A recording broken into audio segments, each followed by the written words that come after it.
Setidaknya 15 orang nama dari pahlawan nasional Indonesia adalah berasal dari Sumatera Barat atau Minangkabau. Itu artinya jika untuk menjadi pahlawan nasional bisa, berarti untuk menjadi presiden Indonesia atau pemimpin negara Republik Indonesia ini selanjutnya orang dari Minangkabau juga bisa. Isu-isu suara minoritas pun sudah banyak dipatahkan oleh wilayah-wilayah demokrasi lainnya yang ada di dunia ini.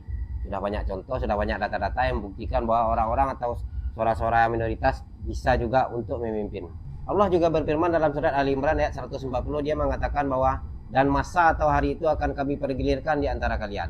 Maka dari itu mulai dari sekarang saya sudah mulai memperjuangkan untuk orang-orang dari Sumatera pada umumnya atau Sumatera Barat Minangkabau pada khususnya untuk menjadi presiden atau pemimpin Indonesia selanjutnya di pemilu 2029 nanti. Selama 80 tahun Indonesia Merdeka ini kita sudah sama-sama melihat, sudah sama-sama kita rasakan dari mana pemimpin Indonesia ini dan apa yang kita dapatkan sebagai warga negara Indonesia. Untuk teman-teman yang mau mendukung suara saya, coba langsung diposting ulang, di share, di komen, dan di like video ini. Untuk teman-teman yang tidak setuju, coba langsung di komen, kita diskusi di kolom komentar.